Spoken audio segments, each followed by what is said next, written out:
Il est 10h30, bonjour à tous. Je vais vous laisser encore quelques secondes pour vous connecter et nous rejoindre. Je vois que vous êtes déjà un petit peu plus de 70 personnes en direct.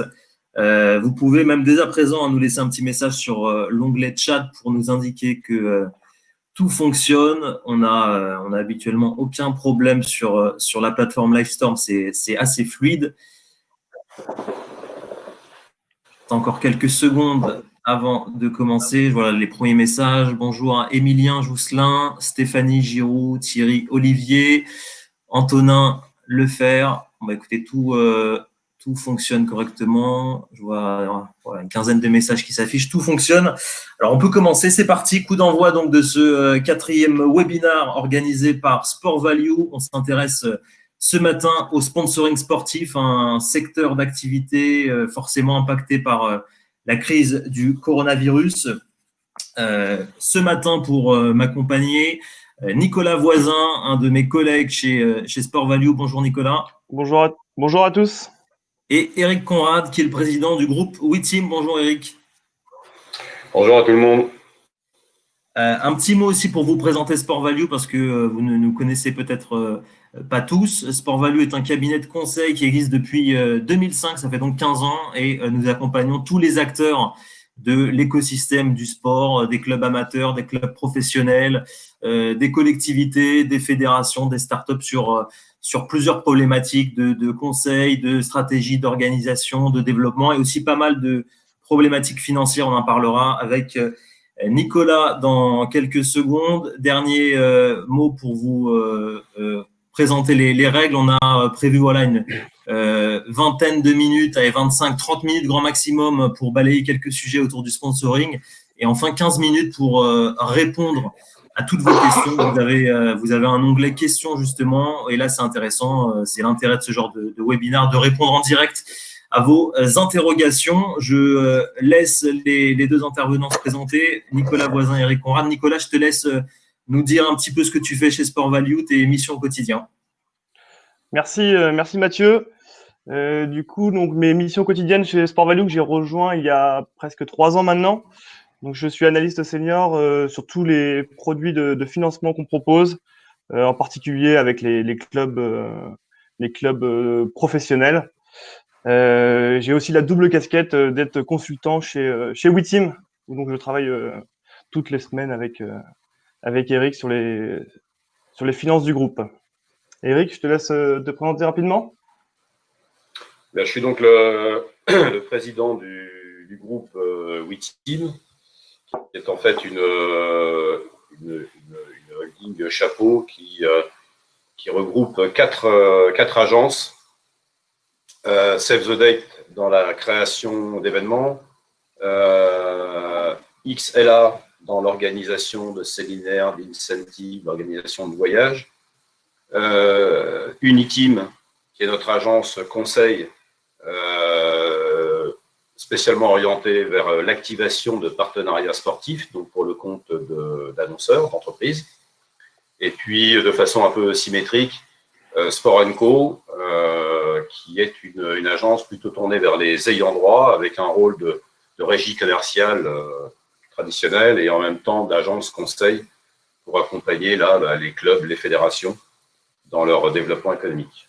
Voilà, le petit groupe WeTeam, c'est au total 35-40 personnes regroupées sur un même plateau pour faciliter, on va dire, les échanges et les synergies. On voulait dire un petit mot aussi en introduction sur la collaboration qui dure maintenant entre Sport Value et WeTeam. Nicolas, je te laisse parler de tes missions et de l'accompagnement que tu fais au quotidien. Oui, merci Mathieu. Donc très rapidement, on intervient au quotidien chez WeTeam sur toutes les problématiques de budget, de trésorerie, toutes les problématiques de finance que peut rencontrer une PME aujourd'hui. Donc on accompagne WeTeam depuis plus de 15 ans. Je crois que Eric, tu pourras me confirmer ça, mais je crois que c'était un des premiers clients de Sport Value chez WeTeam, qui était à l'époque Heptacom, puis Heptadev, etc. Oui. Donc, on a accompagné tout au long de la vie du groupe sur les LBO, les rachats d'actions, l'actionnariat, le rapprochement des sociétés et certaines fusions récentes. Voilà, si tu veux rajouter un petit mot, Eric. Bah, le petit mot, oui, un petit mot sympa parce que voilà, c'est une longue collaboration, mais c'est aussi une collaboration entre personnes. Donc, c'est aussi une histoire de confiance et puis finalement d'amitié qui s'est nouée. Donc, qui a démarré il y a 15 ans avec Nicolas Blanc, qui est le fondateur de Sport Value. À l'époque, il crée Sport Value, il était tout seul. Et moi, à l'époque, je créais Sport Co. Je sortais d'Avas Sport à l'époque où j'avais participé à la création d'Avas Sport à ce moment-là. Et moi, j'étais pratiquement tout seul aussi de mon côté à démarrer Sport Co. Et voilà, donc moi, mon expertise, elle était surtout marketing, commercial, management, mais pas vraiment finance ou compta. Et Nicolas, bah, lui, c'était son expertise. Et donc, on s'est vite entendu. On a même un temps partagé des bureaux, puisque on a hébergé Sport Value pendant un temps. Et puis là, l'histoire a duré parce que on peut dire que Nicolas, aujourd'hui, est certainement, après moi, la personne qui connaît le mieux le groupe sous tous ses aspects. Et bon, bah voilà, c'est donc pour moi extrêmement précieux d'avoir quelqu'un de confiance, quelqu'un de compétent. Ce que je peux rajouter là-dessus, c'est que ce qui a particulièrement été marquant au-delà de l'histoire entre les hommes, comme on dit, puisque les valeurs qu'on défend dans le groupe se construisent beaucoup dans l'équilibre entre la raison et la passion. Donc, côté passion, il y a bien cette histoire de confiance, cette histoire humaine. Et côté raison, la compétence de Sport Value, elle était particulière parce qu'on peut toujours trouver des gens qui ont une expertise financière ou comptable. Mais après, dans le secteur d'activité qui est le nôtre, il est aussi important d'avoir une connaissance et une bonne appréhension du sport. On va parler marketing tout à l'heure. On verra qu'il y a des agences conseils spécialisées dans le marketing sportif. Et en même temps, on constate que les agences de publicité traditionnelles ont rarement réussi, voire peu réussi dans nos métiers, parce qu'il faut justement avoir la connaissance de l'univers. Et Nicolas, qui a failli être un sportif professionnel, qui était à la commission de contrôle de gestion de la Fédération française de foot, Nicolas a une vraie connaissance de l'univers du sport, des réseaux, des hommes, des us et coutumes. Et donc, ajouter à l'expertise technique, comptable et financière, c'est ce qui fait que, pour le coup, l'apport de Sport Value est très précieux. Et ça explique aussi pourquoi il a été amené à durer, et j'espère qu'il va durer encore longtemps. Je te redonne la parole, Nicolas. On va rentrer dans le vif du sujet et vous avez été plusieurs là à nous rejoindre ces dernières minutes. Je vous rappelle que vous pourrez poser vos questions. Vous pouvez les poser en direct et on y répondra à la fin de ce webinaire. La place du sponsoring dans les revenus et budgets des clubs. Je te laisse, Nicolas, présenter quelques chiffres un peu marquants. Merci Mathieu. Oui, donc on a essayé de préparer une petite présentation pour voir un peu la place du sponsoring dans on va dire les 4 principaux championnats en France. Et on verra que ce sera les mêmes chiffres dans les mêmes proportions dans d'autres championnats. Mais juste pour information, donc la part du sponsoring dans les budgets des clubs. Donc on a enlevé le trading pour le foot principalement. Donc en football, ça représente environ 20% du budget d'un club. Juste pour information, on a retiré le PSG qui fausse un peu les résultats, mais dans les autres sports, ça représente quasiment la moitié du budget. Donc pour le top 14 et la Jeep Elite, c'est la moitié du budget. On peut dire qu'un club moyen de foot, le sponsoring représente 12 millions d'euros par an. Et pour la Jeep Elite en basket, 3 millions. Donc voilà, c'est pour dire un peu la place très importante qu'a le sponsoring. Et voilà, et face à la crise actuelle, il y a quand même des questions qui se posent. Les dernières études montrent que il y a quand même les annonceurs veulent rester à au moins 50%, plus de 50% des annonceurs veulent rester à leur niveau actuel.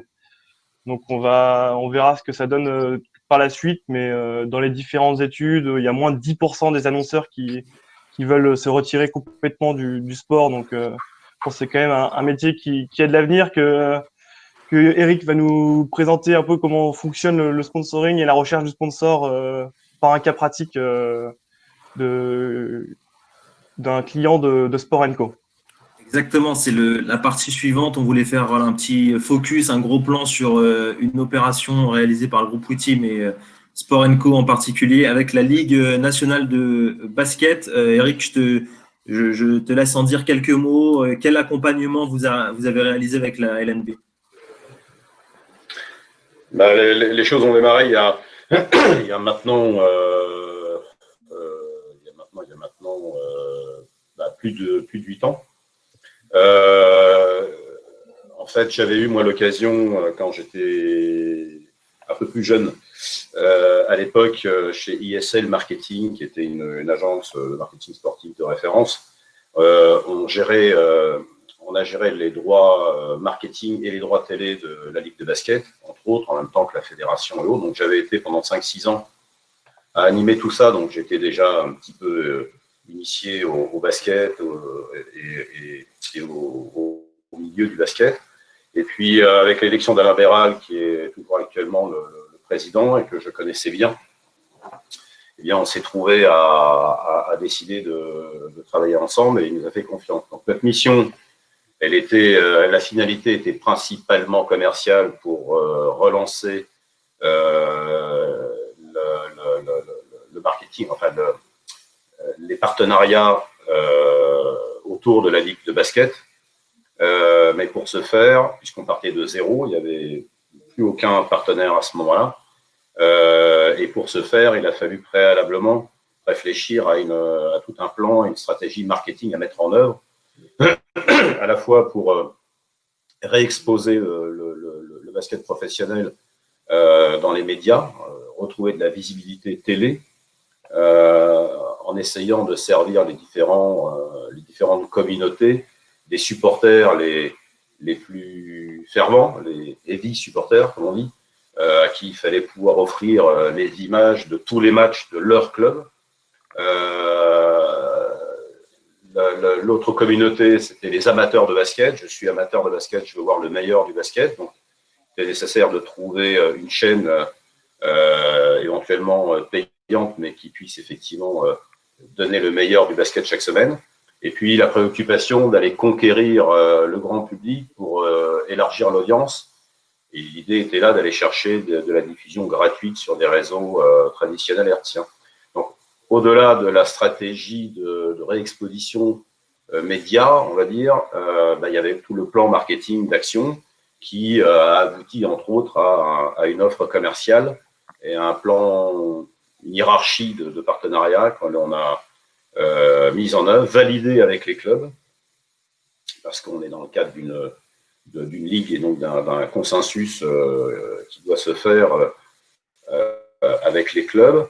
Et puis, on a pu, à ce moment-là, après ce travail de marketing préliminaire, se lancer sur le marché et aller chercher les partenaires. Et là, on est dans une démarche commerciale classique où la principale qualité, c'est de se lever tôt le matin et de ne jamais renoncer. Et voilà, bon, ça a plutôt bien fonctionné. On a effectivement commencé à trouver un premier, un second, un troisième. Et puis, on a maintenant un groupe de partenaires plutôt sympa, prestigieux, parmi lesquels Amazon, qui a choisi le basket comme action sponsoring, ce qui était une première pour eux en Europe. Donc, on était très fiers de ça, mais aussi, effectivement, ce partenariat avec Jeep pour ce naming de Jeep Elite, qui a plutôt été réussi. Donc, il y avait d'autres partenaires, je ne vais pas vous les citer, mais des LSI dans le travail intérimaire, TCL, les marques de brun, le produit brun. Bon, voilà. Mais effectivement, Jeep, c'est un partenariat qui est notable parce que les namings, ils s'en passent pas tous les jours, surtout quand ils fonctionnent bien. On avait eu l'occasion de réaliser d'autres opérations de naming, puisqu'on a fait la Domino's League 2, on a fait la Synerglace Ligue Magnus en hockey sur glace, on a fait l'Orange e-Ligue 1, puisqu'on est pas mal impliqué avec la Ligue sur le e-sport. On a fait le Corsica Linea Tour de Corse, Bon, voilà, donc des bons naming. Bon, c'est pas toujours aussi facile à passer, mais là, avec Jeep Elite, en changeant complètement le nom, en abandonnant le nom de Pro A pour la première division de basket, et en s'appelant Jeep Elite, avec un beau logo, avec une marque qui claque, il faut reconnaître que les résultats sont plutôt très satisfaisants. Ils semblent satisfaire, en tout cas, Jeep, qui est du groupe Fiat. Et on peut, je crois, effectivement remarquer que ce naming-là a plutôt fonctionné très très bien et qu'il a généré des retours, en tout cas pour Jeep, qui sont très au-delà du niveau de leur investissement. Ouais, c'est un naming effectivement qui a bien marché, qui a bien été repris, notamment par les médias. On sait que pour les annonceurs, c'est toujours important que les médias, les journalistes reprennent le naming exact du championnat dans les articles. Ah oui, parce que ça a été plus compliqué. Excuse-moi, avec je te coupe. Vas-y. C'est juste que si on prend l'exemple de la Domino's League 2, puisque on est à l'origine de ça. À partir du moment où on garde Ligue 2, qui est le nom précédent, y ajouter Domino's, ça a fonctionné, mais y a certains médias qui, du coup, ne l'ont pas repris, et c'est, du coup, de ce fait, moins passé dans le langage courant. Quand on parle entre nous, on a peut-être toujours tendance à dire Ligue 2 avant de dire Domino's Ligue 2, alors que pour le basket, beaucoup ont oublié que ça s'appelait la Pro A. Il n'y a pas d'autre façon d'appeler la première division que Jeep Elite. Bon, et puis, il faut reconnaître aussi que le mot Jeep est un mot court qui colle bien. Et l'agence qui a, et c'est pas nous, mais l'agence qui a travaillé à ce logo a plutôt bien bossé. Et effectivement, tout à coup, on ne sait plus appeler la première division de basket autrement que Jeep Elite. Et c'est bien le but d'un naming, quoi. Donc, c'est effectivement une réussite pour ça. Je te redonne la parole, Nicolas. On revient un petit peu plus sur la partie chiffres, finances, avec une slide qu'on a intitulée Sponsoring, un critère déterminant de la solvabilité d'un club sportif. Tout à fait, oui. Donc, chez Sport Value, on a développé un logiciel qu'on utilise aujourd'hui en interne. Donc, on est expert en credit management. Donc, on fait un modèle de scoring de tous les clubs sportifs professionnels. Donc, on a dans notre base de données plus de 200 clubs, principalement de foot, des 5 grands championnats, mais aussi des clubs de rugby, de Ligue nationale de handball et de basket. Nous, on essaie d'étudier la solvabilité des sponsors. C'est un critère déterminant pour la pérennité du club. C'est très important pour les clubs de savoir que le sponsor va pouvoir payer. Parce qu'on a vu précédemment que c'était un poste très important dans le budget d'un club, généralement plus de la moitié du budget du club. Donc, ce sera très important pour les clubs que l'ensemble des sponsors puissent payer. Dans notre système de rating, on étudie beaucoup la diversification des revenus. Donc, c'est un point important dans notre notation. Et juste pour information, toutes ces informations et ce rating des clubs nous permet de contacter les banques dans notre rôle de courtier pour quand les clubs ont besoin de financement, les clubs ou les ligues ou les fédérations. Donc voilà, en gros, pour dire que les sponsors sont très importants et notamment être sûr qu'ils seront capables de payer et la diversification des revenus des clubs. On revient à l'actualité, Eric, avec les impacts justement là, du Covid-19 sur les opérations de sponsoring. Quels échanges vous avez eus avec les clubs d'un côté et les annonceurs durant cette période de crise? D'abord, il faut noter que la période est totalement inédite et singulière. On avait connu la crise des subprimes qui n'avait pas été facile à passer, mais là, il faut reconnaître que cette épidémie a été à la fois très violente, instantanée, et qu'elle aura des conséquences économiques pendant encore un bon moment, certainement. Effectivement, l'impact a été soudain. Donc, les compétitions se sont arrêtées. Ça, j'apprends rien à personne. Les clubs se sont fermés puisqu'ils ont fait comme beaucoup d'entreprises. Ils ont mis l'essentiel de leurs salariés, joueurs compris évidemment, en chômage partiel. Donc, tout le monde est passé à l'état de veille. Et pendant ces 2 mois, il ne s'est pas passé grand-chose. Aujourd'hui, la situation, elle semble s'éclaircir pour la plupart des ligues et donc des clubs quant au règlement de la fin de saison. Le basket, hier, devait être le dernier des sports professionnels à régler ce problème de on finit ou on finit pas la saison. Donc ça, maintenant, la chose est acquise. On sait que les championnats 19-20 ne seront pas terminés. Donc la première des conséquences et le premier des accompagnements qu'on a eu à faire avec les clubs, c'est de statuer sur comment régler ce problème de matchs qui n'ont pas été livrés. Faut-il proratiser ou pas? Qu'est-ce qu'il faut pouvoir proposer aux partenaires? Donc, en fonction des clubs, les scénarios peuvent varier en fonction des clubs, en fonction de l'enjeu économique.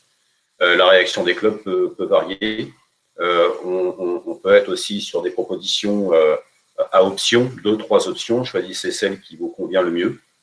On peut aussi, de l'autre côté, être sur des positions un peu plus attentistes, considérant que ne serait remboursé que les gens qui le demanderaient, en partant du principe qu'une large majorité des partenaires, surtout à l'échelle d'un club, à l'échelle locale, où la passion et les aspects affectifs, en tout cas, ont une part importante, on peut penser que localement, il y aura beaucoup de bienveillance et assez peu de demandes de remboursement. La deuxième partie du problème, c'est la suite, évidemment, c'est-à-dire la saison prochaine. Là, on a profité du confinement, en tout cas pour ce qui nous concerne, on a profité du confinement pour travailler aux propositions, aux offres commerciales que l'on allait pouvoir sortir en anticipant la réaction de la plupart des partenaires. On se doute que en reprenant le chemin du développement commercial, on se doute qu'en se présentant devant les entreprises, on risque d'avoir des arguments économiques du type j'ai été impacté, du type j'ai plus les budgets ou reviens plus tard, c'est pas le moment. D'une part, mais aussi des arguments sanitaires parce que encore un certain nombre de gens ne sont pas en confiance pour pouvoir se mettre demain dans des salons VIP ou dans des tribunes de stade ou de palais des sports. Et que même si le partenaire lui-même n'est pas effrayé de ça, il anticipe que ses clients ne viendraient pas spontanément tant que le problème n'est pas complètement réglé. Donc il peut y avoir aussi des arguments sanitaires. Donc l'idée a été de travailler sur qu'est-ce que l'on peut répondre à ces arguments. Il y a quelques pistes que je peux donner comme ça pour dire que c'est là qu'est notre rôle. Mais les quelques pistes, c'est déjà de modifier les offres commerciales, de ne pas se contenter de proposer les prestations habituelles de panneaux, de visibilité ou de relations publiques, mais de penser aux besoins des entreprises, notamment en développant des plateformes digitales, en l'occurrence en s'appuyant sur LinkedIn, des plateformes digitales sur lesquelles on a beaucoup travaillé en termes de contenu pour créer un outil pour les entreprises, pour stimuler leur business inter-entreprise, et d'autre part sur, on va dire, le marché de l'emploi local, qui est une autre préoccupation, à pouvoir développer des outils qui mettent les entreprises partenaires en relation avec le grand public. Parce qu'en fait, un club, et c'est là où la perception doit être différente, un club, c'est une entité sportive avec des objectifs. On veut monter, on veut se maintenir, on a recruté un avant-centre, etc. Mais aujourd'hui, il faut présenter le club d'abord comme un carrefour sociétal, parce que qui réunit 250 ou 800 entreprises, voire plus, 800 entreprises locales à raison d'une fois tous les 15 jours, personne. Il n'y a pas d'équivalent au niveau local pour réunir tous ces gens-là. Qui réunit autant de monde grand public donc dans ces salles ou dans ces stades, là aussi tous les 15 jours, à personne d'autre que le club. Donc on voit que le club, au moment où il faut recréer du lien social, du lien de business, le club peut tout à coup apparaître pas seulement comme une entité qui réclame de l'argent pour faire du sponsoring, mais aussi encore une fois un carrefour, une plateforme générale qui peut être utile aux entreprises à partir du moment où le club se donne les moyens d'animer, et pas simplement de proposer, mais d'animer ces relations-là. Donc voilà une initiative sur laquelle on a travaillé, que l'on a creusé, et qu'il s'agit de mettre en place et d'animer dans la durée, ce qui anticipe aussi des notions de moyens à mettre en œuvre pour que tout ça fonctionne. Ça, c'est un moyen de compenser dans le pire des cas ou d'ajouter dans le meilleur des cas demain aux propositions qu'on fait au travers des clubs. Là, ensuite, d'autres mesures peuvent être prises parce qu'il y a encore des incertitudes importantes qui demeurent. Là aussi, je ne vous apprends rien. On sait qu'on ne finira pas les championnats, on sait quand on va les reprendre, mais on ne sait pas dans quelles conditions. Puisque pour l'instant, on ne peut pas remplir les stades, donc on ne peut pas faire venir du grand public, donc on ne peut pas faire venir des partenaires, et encore moins imaginer organiser des cocktails, des repas d'avant-match, de mi-temps ou d'après-match. Et donc, on ne saura rien, parce que là, ce n'est pas du ressort des ligues, mais du gouvernement, qui attend à l'évidence, et c'est bien normal, de savoir comment évolue l'épidémie. On peut penser qu'au cours de l'été, mais quand, en juillet, en août, les choses vont se détendre, il faut le souhaiter, mais peut-être pas. Si elles se détendent, on ouvrira les stades, on pourra à peu près reprendre une activité normale, il n'y aura plus qu'à lutter contre les arguments sanitaires, économiques que je disais tout à l'heure. Mais si jamais on est sur des matchs à huis clos, comment ça se passe alors qu'il faut pouvoir aller commercialiser maintenant? Donc il y a deux solutions, soit on attend que les décisions soient prises, mais les clubs ne vont pas retourner voir leurs partenaires avant le mois de juillet, d'août, et c'est les vacances et c'est pas simple. Et on n'aura plus assez de temps avant la reprise du championnat pour mener une campagne commerciale normale. Autre option, c'est de démarrer dès maintenant. Et évidemment, il faut pouvoir répondre à la question de ceux qui diront mais comment est-ce que tu es sûr qu'il n'y aura pas de match à huis clos et qu'on sera livré de tous les matchs? Donc là, il y a des mesures à prendre au niveau des contrats qu'il faut pouvoir anticiper, notamment des mécaniques d'options qu'on est en train de mettre en place pour pouvoir anticiper ça, et puis de modification un peu de contenu des contrats au-delà des propositions que l'on peut faire sur les plateformes digitales, par exemple, que j'évoquais, qui se présentent comme un plus. Donc il y a beaucoup de travail à faire, mais dans tous les cas, même si on travaille bien, même si on anticipe beaucoup de choses, à coup sûr, il faut s'attendre à ce que la plupart des clubs baissent en niveau de budget. Dans le basket, par exemple, que l'on connaît bien, on s'attend à une baisse des budgets des clubs de l'ordre de 20 à 30%, ce qui est important. Dans le rugby, top 14, ça risque d'être la même chose. Le foot sera peut-être un peu plus épargné, mais il se peut aussi que si les budgets ne réduisent pas, ça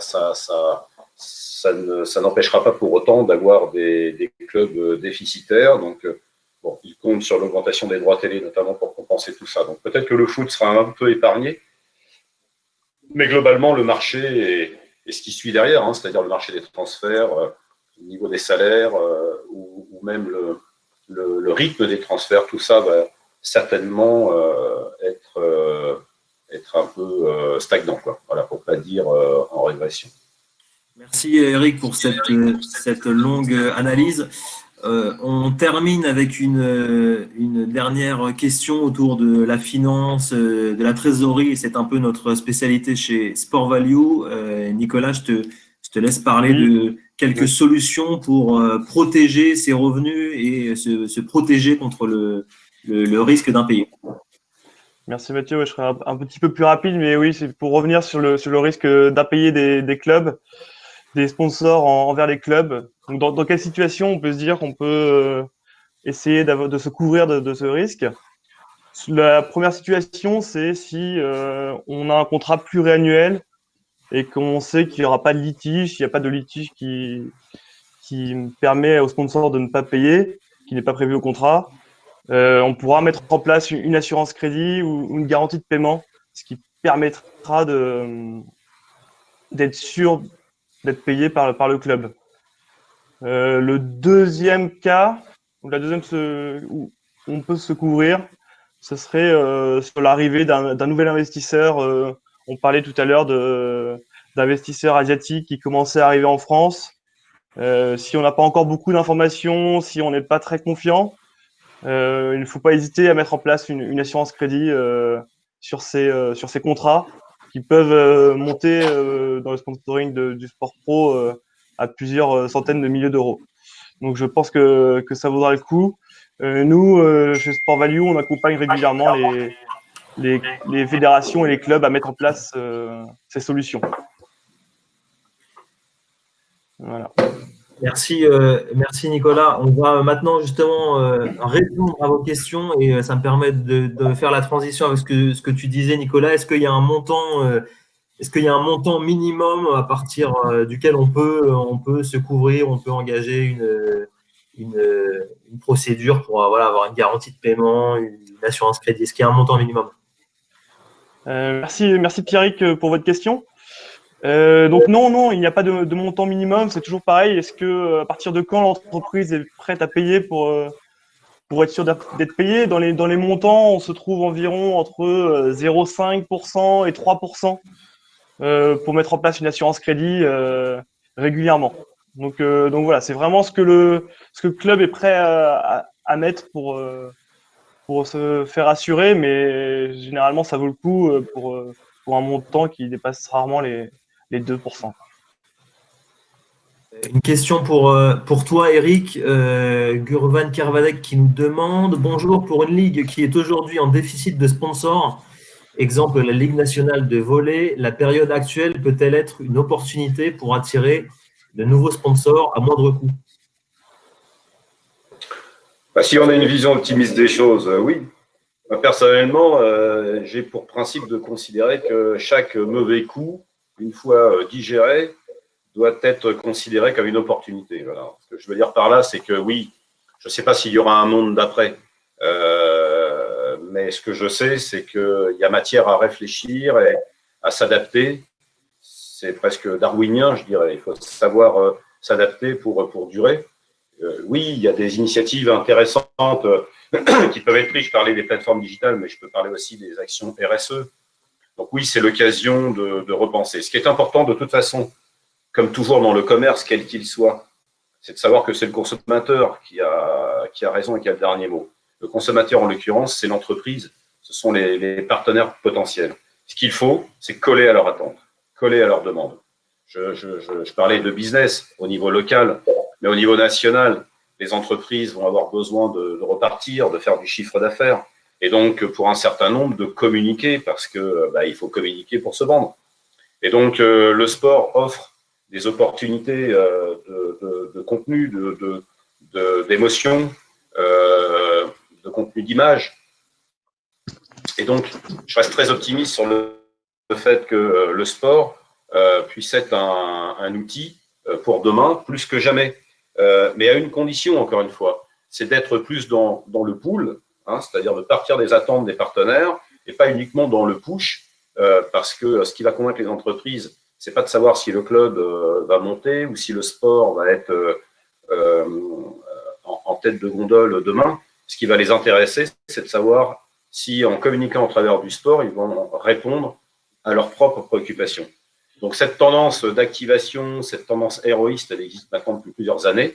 Je pense que là, dans ce contexte actuel et dans les mois qui viennent, avec une reprise qui s'annonce assez lente, il va être plus que jamais pour les acteurs qui sont en face, c'est-à-dire les ayants droit et les agences comme les nôtres qui les accompagnent, il va falloir faire preuve de beaucoup d'imagination et de mettre beaucoup de contenu et d'être dans une approche toujours plus market et pas uniquement sportive, bien évidemment. Je vous rappelle que vous pouvez poser vos questions. Eric et Nicolas y répondent en direct. On a encore quelques minutes. Eric, une autre question. Damien qui nous demande, parce que tu en parlais tout à l'heure, des plateformes digitales pendant cette période de crise. Dans quelle mesure pensez-vous que les sociétés partenaires des clubs sont réceptives à ces plateformes digitales, sachant que pour beaucoup, elles ne sont pas rompues à leur utilisation? Comment ça s'est passé? Quel est votre retour d'expérience chez Sport & Co? Je suis déjà pas tout à fait d'accord avec le constat parce que, alors là, pour bien connaître les clubs et donc la province et donc les PME et toutes les boîtes qu'on trouve autour des clubs, elles sont bien plus rodées aux initiatives digitales aujourd'hui qu'on pourrait le penser. Et pour ce que l'on fait déjà au travers des clubs, quand on anime les clubs entreprises, par exemple, il y a des actions physiques et puis il y a pas mal de choses qui se passent en ligne. On fait des rendez-vous, des speed dating, des webinaires, comme on le fait là depuis déjà un certain temps. Et je peux vous dire que non, les entreprises sont déjà sur la toile et puis elles y viennent de plus en plus pour celles qui n'y sont pas encore. Non, je pense qu'il y a matière. Hein, les choses ont quand même pas mal évolué sur ces dernières années. Non, je pense que ça. D'ailleurs, ça rencontre un intérêt pour les premiers échanges qu'on a avec les entreprises. Ça les intéresse. Hein. La plupart des entreprises aujourd'hui ont mis beaucoup de raison dans leur partenariat et viennent déjà dans l'idée d'en récupérer un retour et pas uniquement d'assister à un spectacle sportif pour se faire plaisir. Hein. Donc, non, on est déjà sur des choses qui sont enclenchées depuis quelques années maintenant. Alors, je n'ai pas dit que tout le monde était converti, mais en tout cas, on est dans une grande majorité de gens qui rationalisent leur investissement, quoi. Nicolas, je crois que tu voulais dire un mot sur le sport amateur, qui est aussi forcément touché par ces problématiques de sponsoring. Encore plus peut-être. Oui, j'ai vu que Thierry Olivier avait posé la question, pouvez-vous donner plus d'informations sur le sponsoring pour le sport non pro? Sport Value accompagne quasiment quotidiennement de nombreux clubs non professionnels également, notamment par le dispositif local d'accompagnement, le DLA. Nous, les retours qu'on a, c'est un peu comme ce que Eric disait tout à l'heure sur le sport pro, où les partenaires, en tout cas pour la fin de saison, ne demandent pas de remboursement parce qu'ils savent qu'ils sont ici pour soutenir les clubs. Donc c'est vraiment la démarche qu'il faut avoir de base, c'est le soutien des clubs. Vous pourrez aller voir notre site sur Sport Value. On a fait une interview la semaine dernière du président du club de volley de Cesson qui explique très bien comment les clubs amateurs essayent de répondre à cette question. Exact, ouais, sur sportvalue.fr, c'était il y a quelques jours.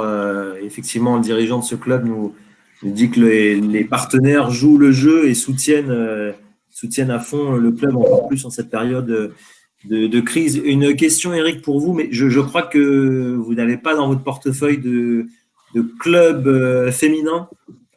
Ophélie qui nous demandait si vous adoptiez une stratégie différente pour la recherche de partenariat s'il s'agit d'une équipe sportive féminine.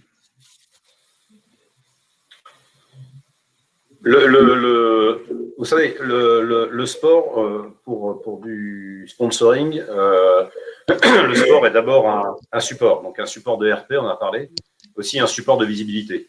Donc, pendant des années, la première question qu'on nous posait, c'est où est-ce que vous êtes exposé en télévision ou dans les médias.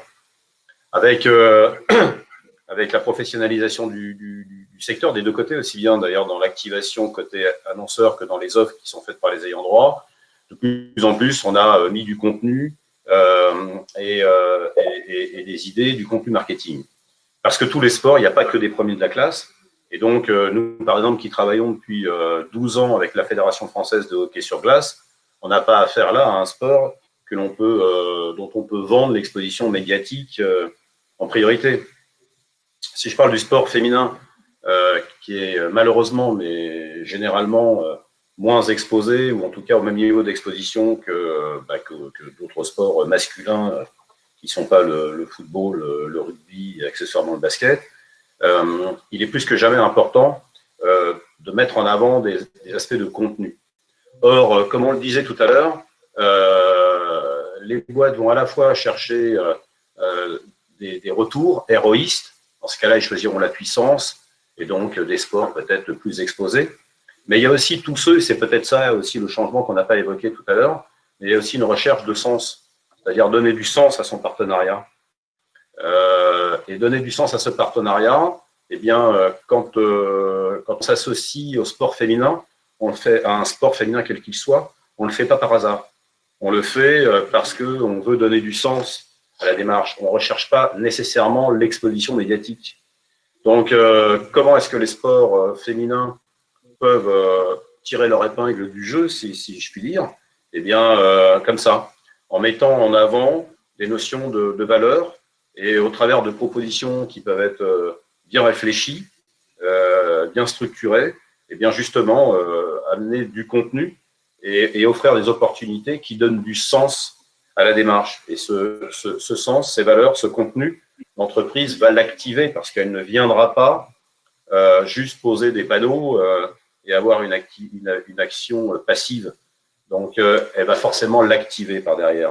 Donc, vous voyez, il y a une façon d'aborder les choses qui ferait que tout à coup, ça pourrait être une opportunité pour le sport féminin qui peut amener de la fraîcheur, un axe nouveau, une approche différente et voilà, et dégager des valeurs qui sont aussi qui sont un peu nouvelles, quoi. Voilà.